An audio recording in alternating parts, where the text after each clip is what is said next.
Adishakti, Adishakti, Adishakti, Namo Namo.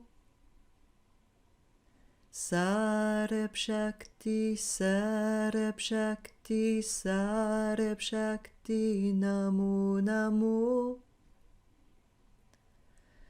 Pritambhavati, Pritambhavati, Pritambhavati, Namo Namo. Kundalini Mata Shakti, Kundalini Mata Shakti, Kundalini Mata Shakti, Namo Namo. Alors les questions que tu te poses, Alexandre, Alexandre est enseignant de yoga, je me les suis posées pendant un certain temps. Une fois que j'ai reçu l'enseignement de vie, l'enseignement égyptien, je me suis posé ces questions au niveau de Shiva, Shakti, conscience et énergie, mais aussi au niveau des 4 éléments. Bon là, je vais répondre à ta question par rapport à Shiva, Shakti. Shiva perçu comme conscience et Shakti comme énergie.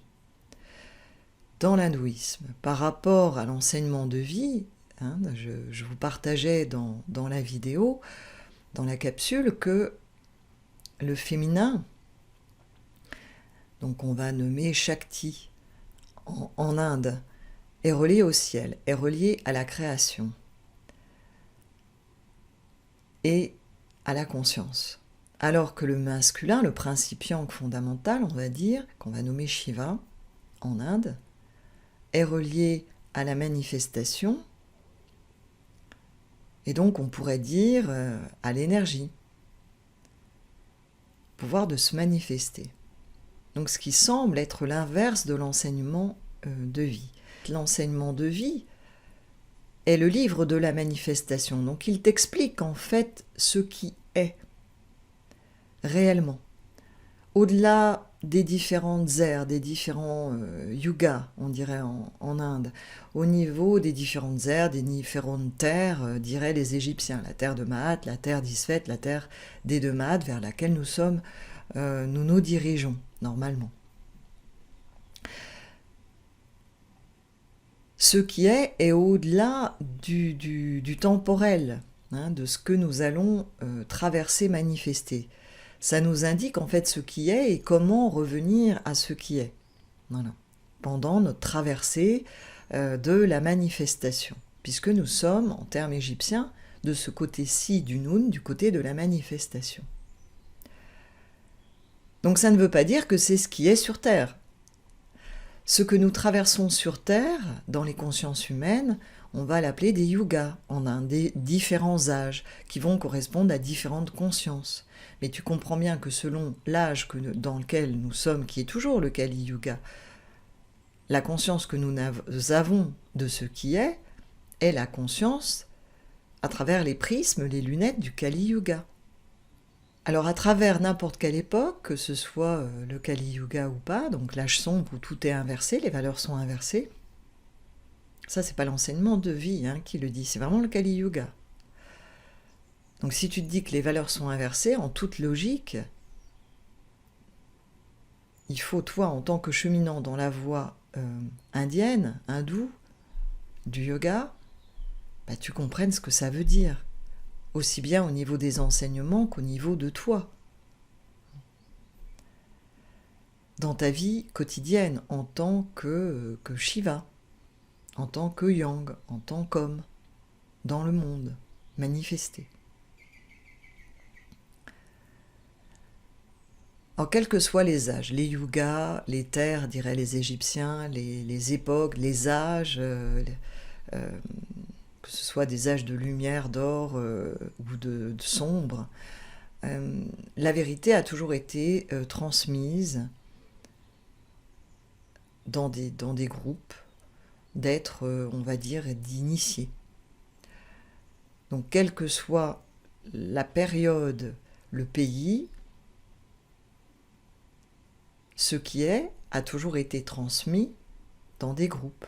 Tu le trouves aussi en Inde. Donc je t'invite à réécouter la vidéo, l'audio que j'avais enregistré il y a quelques mois de ça. Alors le son est pas terrible, j'avais pas encore mon super micro. Donc d'une vidéo d'une conférence qu'avait réalisée Swami Satyananda Sarasvati dans les années 80, 1980. Donc j'écris le texte de la traduction que j'ai faite en français. Tu le trouves sur mon site d'Evaling. Donc je lis sa conférence qui a été écrite en anglais. Et tu verras qu'il parle du féminin de la même manière que je le retransmets à travers les enseignements de vie, dans la même vision égyptienne. Alors qu'est-ce qu'on peut faire avec cette vision, ce partage du Shiva conscience? Alors du coup, il faut quand même que tu gardes à l'esprit qu'en Inde, tu as les Shivaïtes et les Shaktas. Et ça n'est pas la même chose. La vision qu'ont les Shivaïtes purs et durs de la Shakti et la vision qu'ont les Shaktas purs et durs de la Shakti est diamétralement, on ne va pas dire opposée, mais différente. Donc, on ne peut pas dire qu'en Inde, tu aies une seule vision de Shiva et de Shakti et de leur interrelation. Ça, c'est complètement erroné. C'est pas juste, c'est pas vrai. Donc, faut aller approfondir au-delà des textes, au-delà de ce qui est écrit. D'autant plus qu'en Inde, il n'y a pas qu'une seule langue. En Inde, il y a toute une multitude de dialectes, de langues en Inde qui vont être traduites du dialecte, du patois de la région indienne, en tamil, en hindi, et puis après en anglais, et puis après en français. Donc à chaque fois, tu as une perte du sens véritable premier, avec la conscience première. Or, les textes principaux, originaux, de transmission de ce qui est, sont vraiment dans le même esprit que la transmission voilée qui était faite en Égypte. C'est-à-dire que, comme je le disais dans le webinaire auquel tu étais, si j'avais transmis vraiment à l'ancienne l'enseignement de vie, j'aurais juste écrit donc cette petite phrase-là qu'on retrouve au dos. Au commencement était le 1, lorsqu'il devint 2, ils étaient 3, et le 3 redevint 1.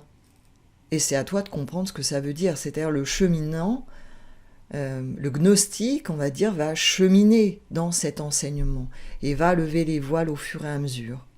Voilà. Aujourd'hui, on fait une sorte de prêt-à-penser, de prêt-à-mâcher, de prêt-à consommer, mais il n'empêche que chacun a à cheminer dans cette transmission, qui est beaucoup plus développée, beaucoup plus mentale qu'elle ne l'était en Égypte et en Inde.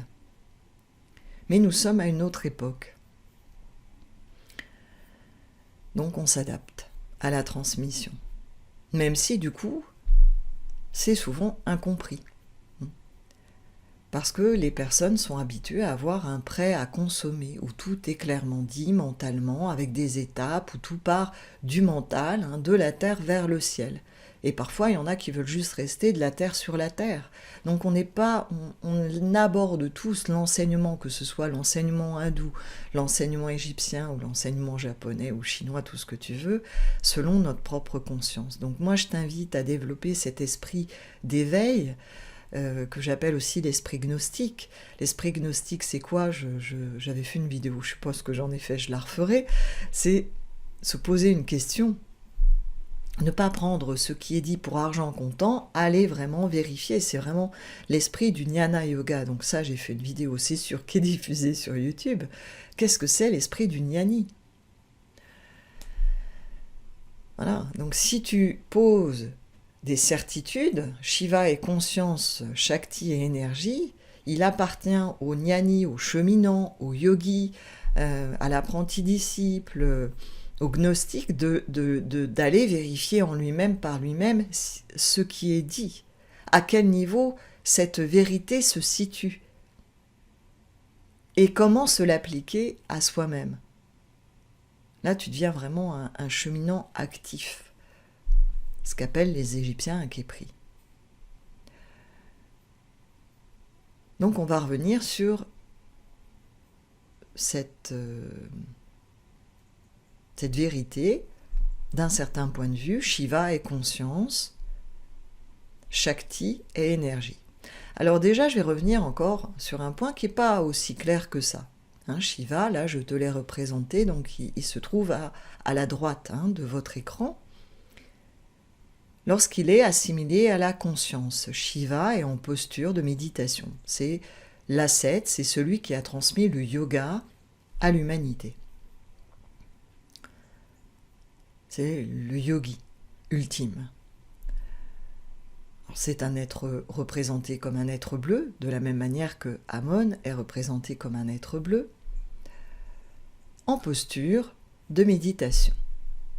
Alors derrière, tu as la représentation donc, des montagnes sacrées en Inde.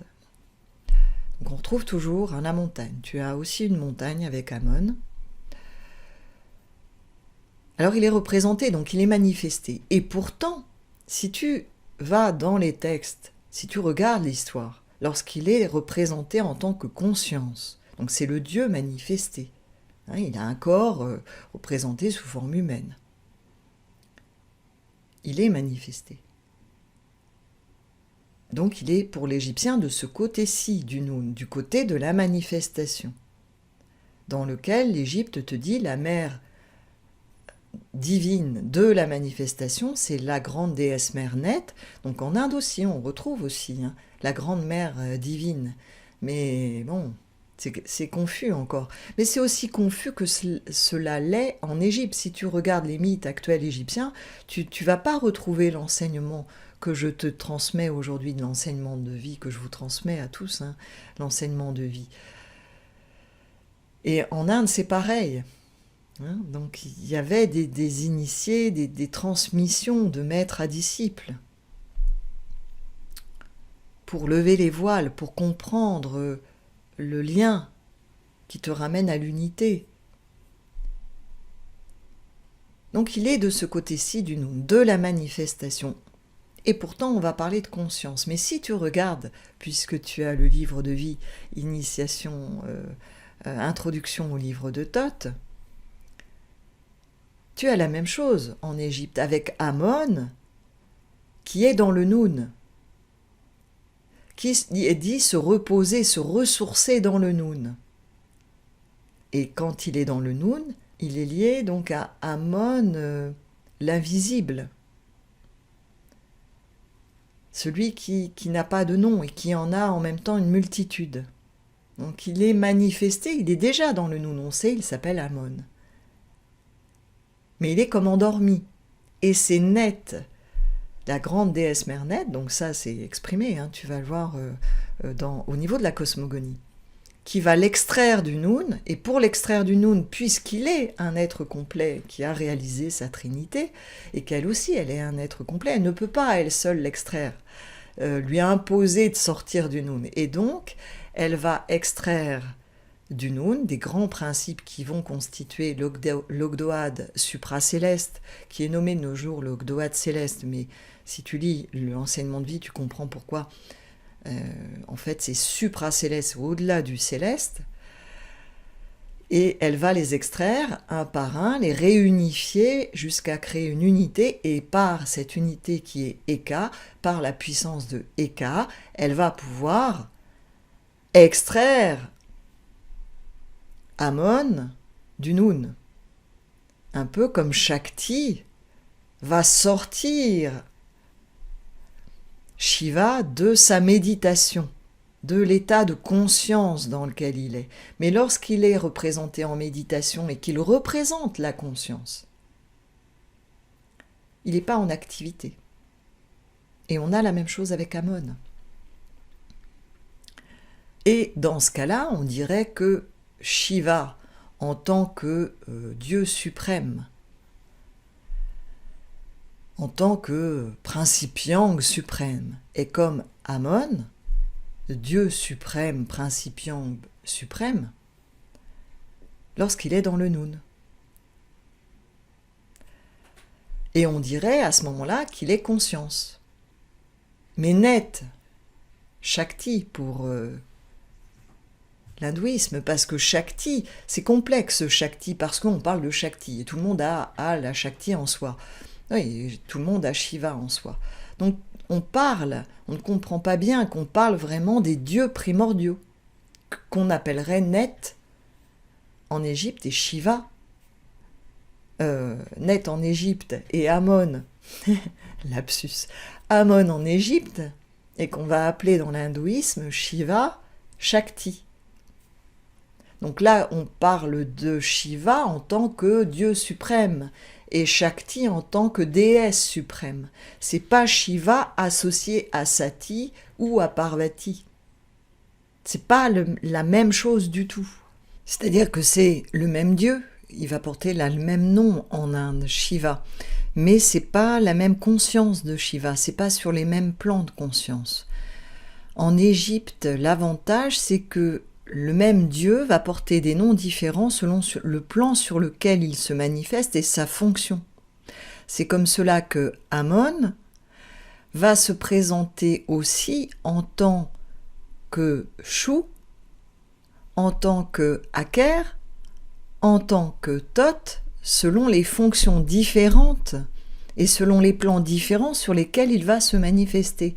Donc c'est beaucoup plus simple, c'est-à-dire qu'en lui donnant un nom différent, tu prends conscience que c'est pas le même Amon, c'est pas la même énergie, c'est pas du tout pareil. C'est pas du tout pareil d'un certain point de vue, mais en essence c'est la même chose. C'est pour ça qu'on retrouve en hindouisme Shiva Shakti. Oui, on porte tous Shakti en nous, mais en même temps, cette Shakti, elle va prendre des formes différentes. Et on peut pas dire que c'est la mère divine ultime. Sinon, tu vas pas t'en sortir. Ou tu vas avoir les chevilles qui gonflent, tu vas te prendre pour ce que t'es pas, ou tu vas à un moment plus comprendre c'est quoi Shakti. C'est quoi la mère divine ? C'est quoi cette Param Shakti qui va, par exemple, s'incarner en Sati, l'épouse de Shiva, la première épouse de Shiva. Tu peux pas dire que Sati, c'est Param Shakti, et en même temps, c'est pareil, mais en même temps, c'est différent. Le Shiva, en état de conscience, oui, c'est le même que Shiva qui va se manifester, ou que Shiva qui va être avec une épouse, mais en même temps, c'est pas pareil. Alors la difficulté, c'est que, en tout cas, ça nous est pas transmis, il n'a pas différents noms. On parle toujours de Shiva. Donc c'est un peu complexe. Ça devient complexe parce qu'il nous manque des informations, à mon sens. C'est-à-dire qu'on va utiliser le même mot pour parler de consciences différentes, d'états de conscience différents, et de plans de manifestation différents de Shiva. Shiva en toi, c'est pas le dieu Shiva. Et pourtant, c'est une manifestation de Shiva. Mais si tu commences à croire que t'es Shiva, t'es pas prêt d'arriver à ton propre Shiva. Comprends ? C'est pour ça qu'en Égypte, il parlait d'un nouvel Horus ou d'un nouvel Horus l'Ancien. Pour le terme nouveau, nouvelle, rappelait que tu n'es pas Horus, tu n'es pas Horus l'Ancien. C'est un état de conscience. Donc on pourrait dire un nouveau Shiva. C'est-à-dire qui va avoir son propre parfum. Voilà.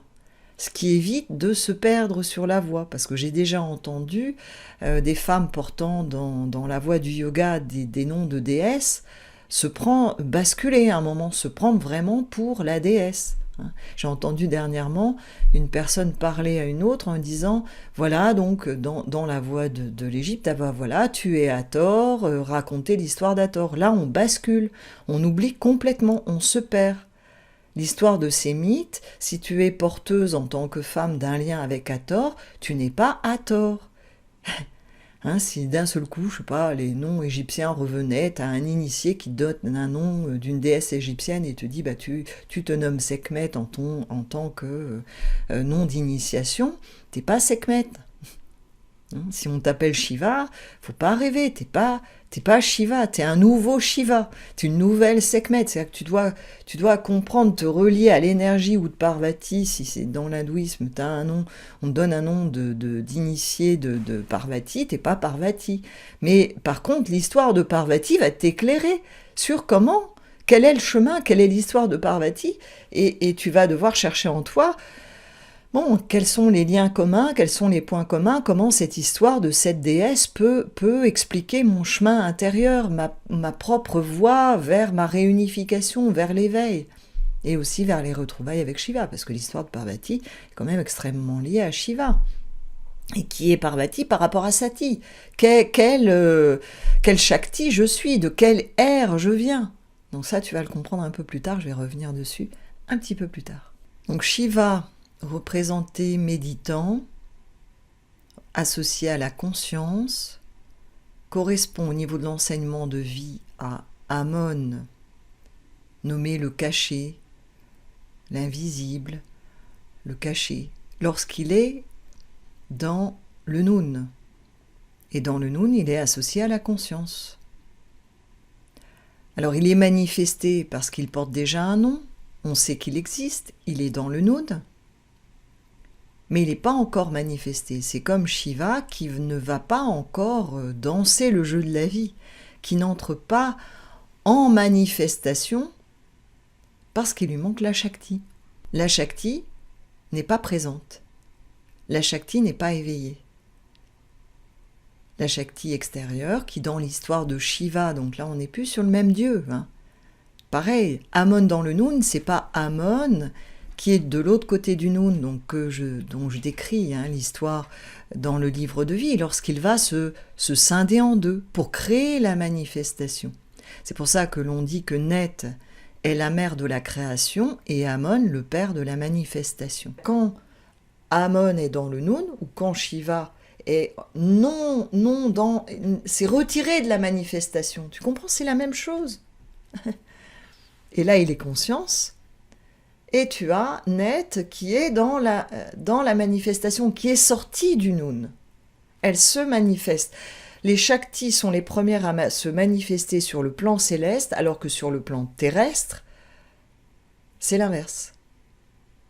Tu retrouves ça dans l'enseignement des jumeaux cosmiques aussi. Mais tout s'explique, c'est pas un truc inventé comme ça pour faire joli. C'est les lois de la manifestation qui nous permettent de comprendre notre propre manifestation, en comprenant l'infiniment grand, les planètes, les étoiles, le cosmos, la manifestation, le non manifesté, cet espace entre les deux, le Noun, ce voile qui cache l'âme, le divin, la manifestation. Et dont la manifestation est faite de sa texture. Pourtant, on est fait d'étoiles, de poussière d'étoiles, on comprend qui nous sommes. Comment revenir au un. Ok ? Donc en fait, il n'y a pas de différence. C'est juste que c'est pas clair dans ton esprit, que t'as pris mot pour mot presque, mais comme j'avais fait. Et là, je te partage mon propre cheminement dans cette conscience. Pourquoi je te le partage plutôt que de te laisser cheminer ? Parce que tu vas avoir d'autres chemins à faire si tu sens que l'enseignement de vie peut t'éclairer sur ta voie. Entendez bien, il ne s'agit pas de quitter votre voie. Si vous êtes dans une voie chrétienne, restez dans votre voie. Si vous êtes dans une voie japonaise, restez dans votre voie. Mais cependant, l'enseignement de vie peut vous éclairer. Pourquoi ? Parce que c'est l'enseignement de la vie, l'enseignement de la manifestation. Et c'est bien au-delà de toutes les cultures, de tous les temps. C'est pour tout être humain.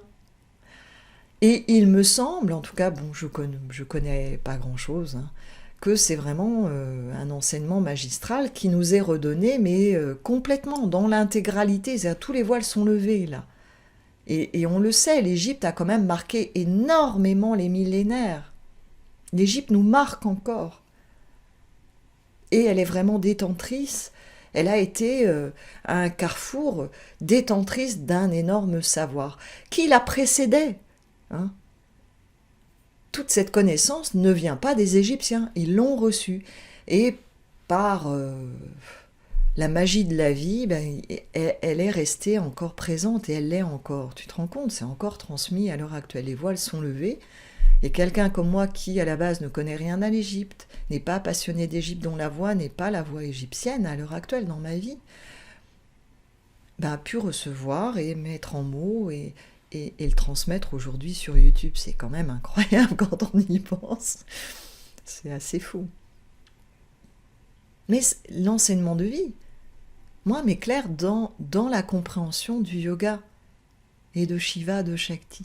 Donc je comprends tes questions. Donc je vais essayer d'approfondir avec toi.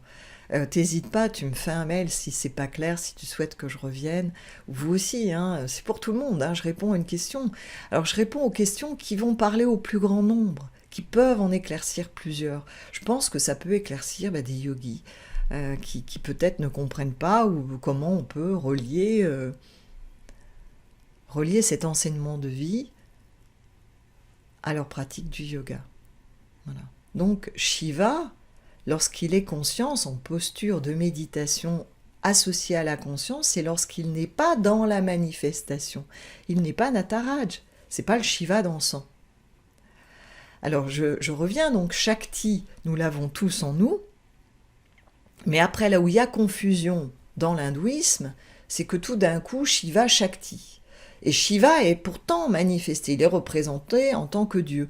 Or Shakti, on va dire oui, c'est la déesse ultime, mais elle va prendre des formes différentes.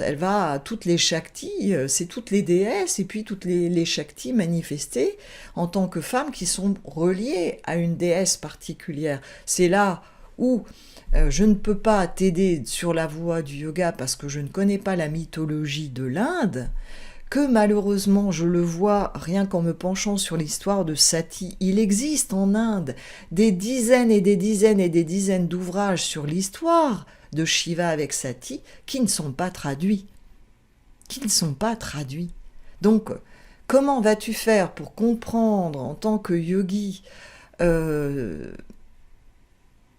le retour à la source, puisque déjà en Inde, il y a une richesse formidable et je ne sais pas pourquoi on n'a pas d'hindouistes qui se soient intéressés plus que ça à traduire déjà dans la langue, peut-être tamoul en hindi, et puis en hindi en anglais, et puis en anglais en français.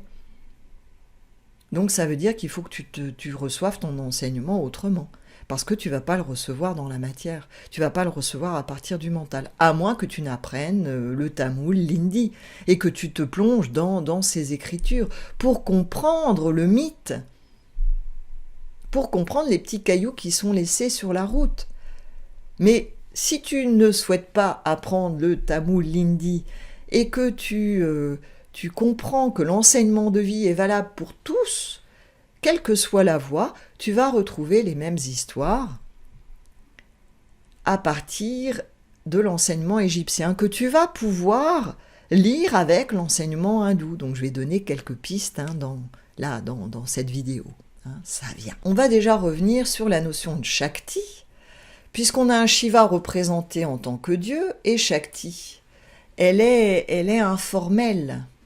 Elle prend forme lorsqu'elle s'incarne auprès de Shiva en tant que Sati, qui est sa première épouse, ou en tant que Parvati, qui est sa deuxième épouse. Mais sinon, Shakti, c'est la déesse, mais générale. C'est pas Sati, c'est pas Parvati, qui là déjà prend forme, se manifeste. Ok ?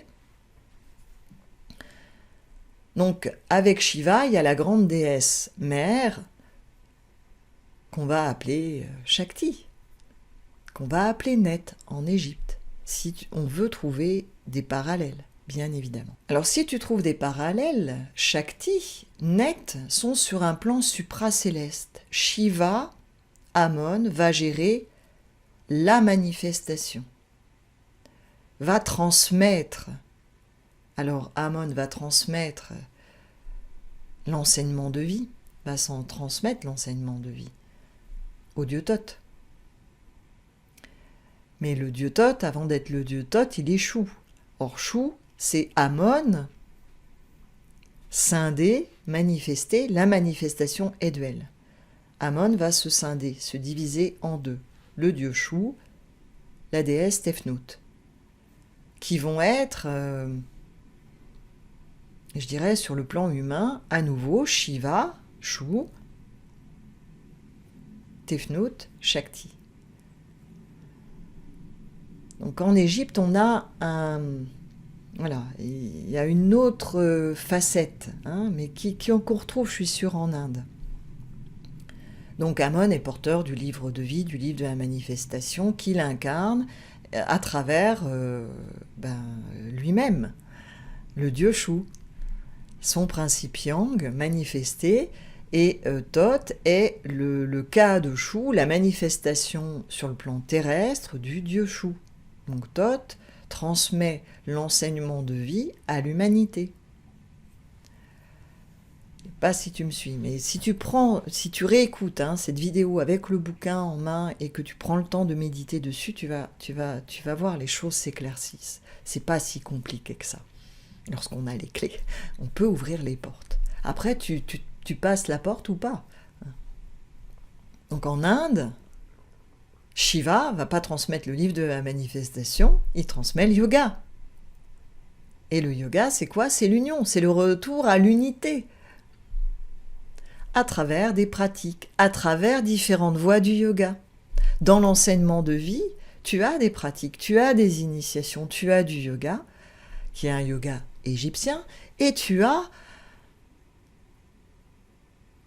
différentes voies, dont le but est de sortir du cycle des réincarnations, de passer du manifesté au non manifesté, de retour au un, mais un 1 qui n'est pas le même 1.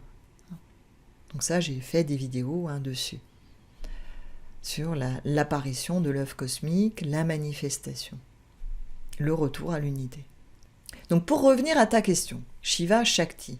Shiva, dans ce cas-là, représenté méditant, ça va être Amon, représenté dans le Noun, en train de se régénérer. Shakti, qui va l'amener à se manifester, c'est Net qui, par le pouvoir de Eka, va sortir Amon du Noun et, avec lui, pouvoir donner vie à la manifestation. C'est pour ça qu'en Égypte, il est dit que la grande déesse mère Net est créatrice, elle va donner vie à la création. Sans la création, la manifestation ne pourrait pas avoir lieu. Donc c'est ce que, à un moment donné dans la conférence que j'ai mise en vidéo, en audio, de Swami Satyananda, et c'est pour ça qu'il dit que dans les textes, je crois que c'est Shankaracharya qui dit dès le début, mais sans Shakti, comment Shiva pourrait-il créer ? Alors, faut être clair sur les termes utilisés. En Inde, on aurait dit comment Shiva peut-il manifester ? Parce que la création, en fait, est sur le plan invisible, sur le plan des idées, sur le plan des inventions. C'est dans le plan invisible, la création, dans la vision égyptienne. Voilà. Alors, il y en a qui vont l'appeler des concepts, ok, et qui vont dire ce qu'on appelle en Égypte la manifestation, à l'heure actuelle ou en Inde, on va l'appeler la création. Mais c'est important, il me semble que c'est beaucoup plus clair si tu dis création dans l'invisible et manifestation, c'est le visible, ça se manifeste. Parce que là, tu vas pouvoir du coup beaucoup plus facilement, à partir du mental, simplifier les choses, comprendre que c'est pas des oppositions et pouvoir remettre les choses à leur place et l'accueillir en toi, en tant qu'homme, en tant que yang, en tant que Shiva. Donc Shakti va utiliser un pouvoir qu'on va appeler l'énergie en Inde, qu'on va appeler Eka en Égypte, qui est Eka, c'est toutes les lois, toute la puissance qu'on va traduire en magie. Donc t'imagines, c'est puissant, la magie. Mais c'est vibratoire. Toutes les lois de l'univers la puissance de Eka pour pouvoir extraire Amon du Noun, tout comme Shakti va utiliser ce qu'on va appeler la Shakti, qu'on appellerait Eka en Égypte, ce pouvoir de Shakti qui est différent de Net, tu comprends ? Ou différent de la Shakti, de la mère divine, en Inde. Ce pouvoir d'extraire Amon du Noun, ce pouvoir de sortir Shiva de son état de méditation. Et Shiva va se manifester. Mais en Égypte, on garde la notion de la grande mère divine, qui est différente de ce principe qu'on va appeler en Inde la Shakti. Puisque ce serait dans ce cas-là Eka. Mais Eka n'est pas que cela. Eka, c'est vraiment toutes les lois de la manifestation de l'univers, mais qui arrive au niveau de la conscience de Eka peut faire tout ce qu'il voudrait. Mais tu n'arrives à la conscience véritablement de Eka, tu fais pas tout ce que tu veux, parce que tu es dans la conscience de Eka, justement. En Égypte, on garde cette notion que le principe yin primordial, qu'on va nommer Net, est relié au ciel, à la création, alors que le principe yang primordial, qu'on va nommer Amon en Égypte et qu'on va nommer Shiva en Inde, est relié à la manifestation.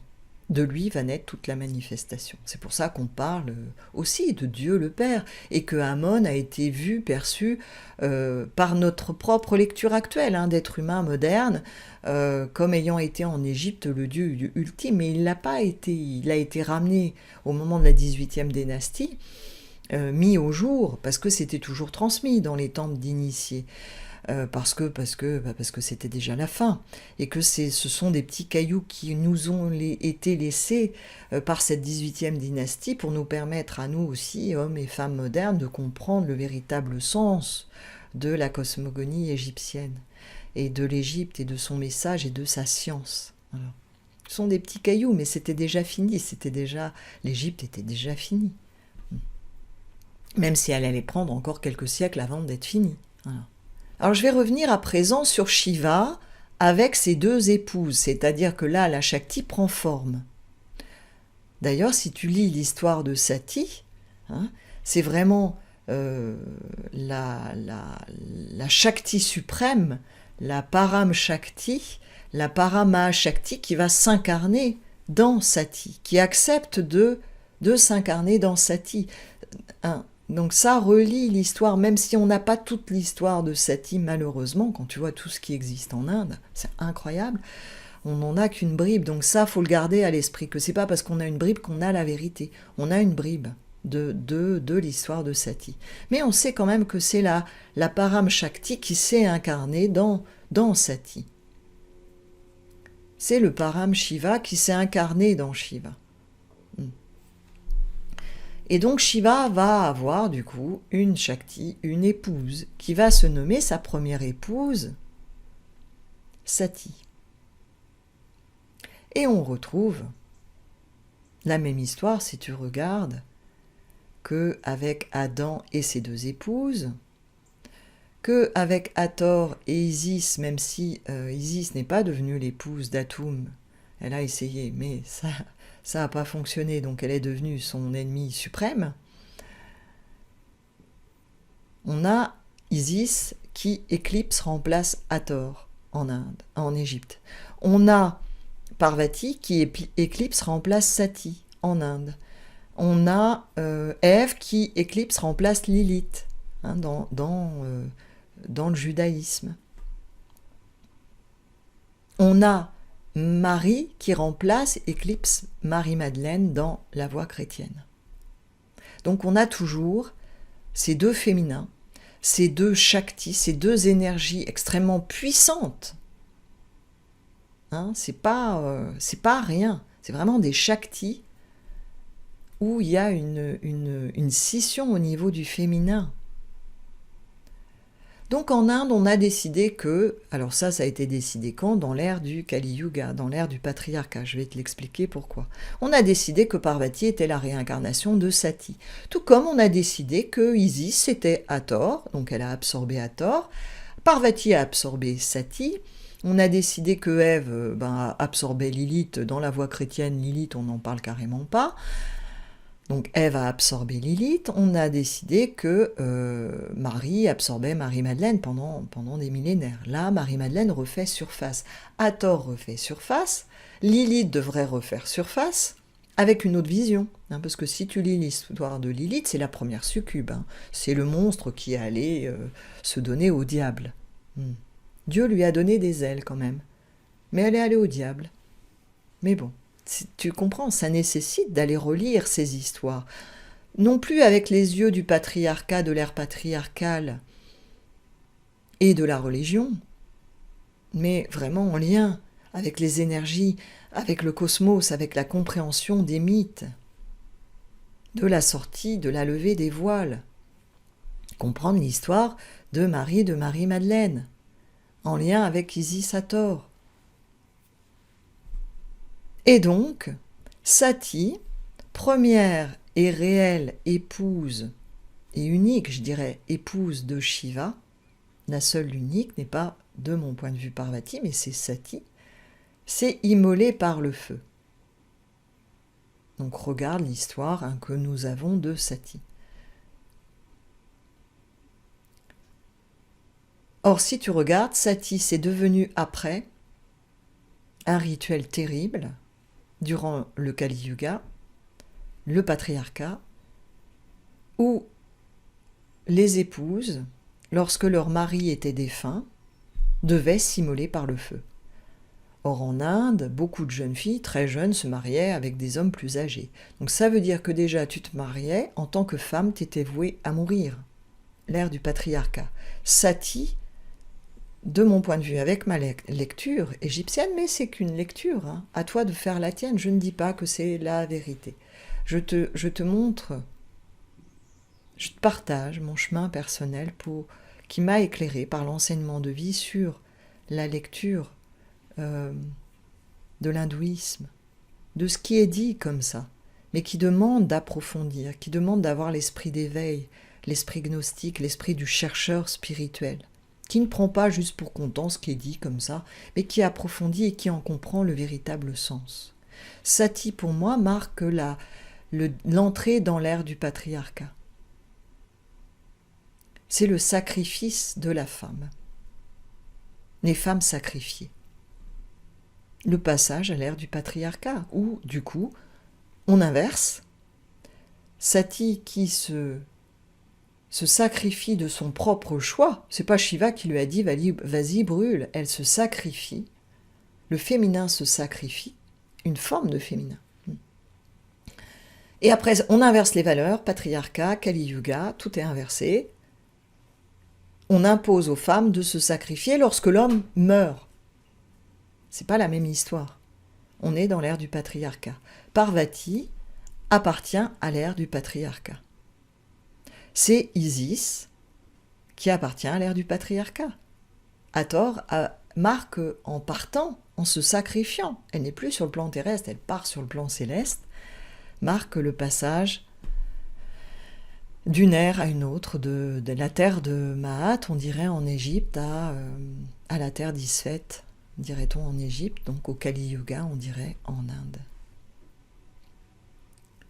Donc je ne partage pas du tout le point de vue que Parvati est la réincarnation de Sati. Tout comme je ne partage pas du tout le point de vue qu'Isis est la réincarnation d'Hathor ou serait Hathor. Ayant été en contact avec les deux, ce sont deux énergies complètement différentes, deux consciences différentes, Isis et Hathor. Complètement différentes.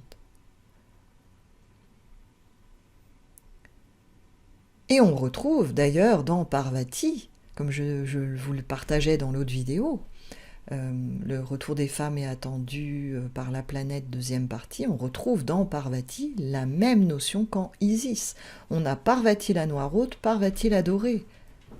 Donc tu as le chemin qui est indiqué pour toutes les Shaktis de cette époque patriarcale qui se sentent reliées au patriarcat, qui n'appartiennent pas, qui n'ont pas de lien avec Hathor ou qui n'ont pas de lien avec Sati, qui n'ont pas de lien avec le féminin d'avant le patriarcat. Bah oui, il y a des femmes qui n'ont pas de lien, mais elles ont quand même un chemin ouvert qui leur est montré par la voie de Parvati, par la compréhension du chemin de Parvati. Donc si ça vous intéresse, je vous ferai un jour une vidéo sur le chemin de libération de Parvati, que nous offre Parvati en Inde, à nous femmes, si nous n'avons pas de lien avec Sati, avec Hathor, la voie de libération des femmes qui sont des pures Isis aussi, des pures Isis éprises de magie, de pouvoir occulte, de domination, de pouvoir sur l'homme. Comment sortir, passer de Isis la noire à Isis la dorée, de Parvati la noire à Parvati la dorée? On a cet enseignement aussi en Inde. Et tu vois, l'enseignement de vie, l'enseignement égyptien, permet d'éclairer tout cas moi, m'a permis d'éclairer l'enseignement du yoga. Parce que tout est pareil, tout est lié. Alors je ne peux pas t'expliquer la voie bouddhiste, la voie japonaise, mais forcément, ou la voie chinoise, mais il y a les mêmes choses. Il y a les mêmes histoires qui se racontent forcément. On retrouve forcément les mêmes, la même histoire, c'est l'histoire de la vie. L'histoire de la manifestation et comment passer du manifesté au non manifesté. Comment vivre avec notre Shiva, notre Shakti, le Dieu en nous et la déesse en nous. Ce qu'on va appeler le féminin sacré et le masculin sacré, c'est cela dont il est toujours question, mais tout est lié. Tout est lié. Alors j'espère que j'ai, je sais pas, apporté un peu réponse ou que je te permets de regarder les choses peut-être autrement et d'approfondir et de trouver moyen d'approfondir dans ta voie du yoga, dans ta propre voie, dans ta compréhension, de développer cet esprit du chercheur spirituel, cet esprit d'éveil, cet esprit gnostique, parce que quelle que soit notre voie, en fait la démarche elle est la même. Voilà, c'est surtout cet esprit-là que je souhaite vous partager, bien au-delà de l'Égypte, puisque moi-même je vous le partage, je ne prends pas la voie égyptienne, je ne prends pas la voie égyptienne. Voilà. Ma voie c'est le yoga, mais qui a pu être éclairée et me relier en fait, bien évidemment, à des vécus en Égypte, à cet enseignement que je porte, qui est vraiment en moi, dans mes cellules, quoi. Et le yoga qui est aussi en moi, dans mes cellules, tu vois, qui permet de relier, en fait, à un moment donné de notre parcours d'âme, on a besoin de relier tous nos vécus, que tout s'agence, toutes ces petites pièces du puzzle, elles peuvent s'agencer entre elles, elles ne sont plus en opposition, mais en complémentarité. Alors si vous avez des questions, si vous souhaitez que j'approfondisse certains sujets, faites-moi un mail. Donc je réponds aux mails qui concernent le plus grand nombre. Je ne réponds pas aux mails qui concernent vos propres histoires de vie, de petits jeux, sans être reliés à l'éveil. Portez-vous bien. Adi Shakti, Adi Shakti, Adi Shakti, Namo Namo. Sarab Shakti, Sarab Shakti, Sarab Shakti, Namo Namo. Pritam Bhavati, Pritam Bhavati, Pritam Bhavati, Namo Namo. Kundalini Mata Shakti, Kundalini Mata Shakti, Kundalini Mata Shakti, Namo Namo.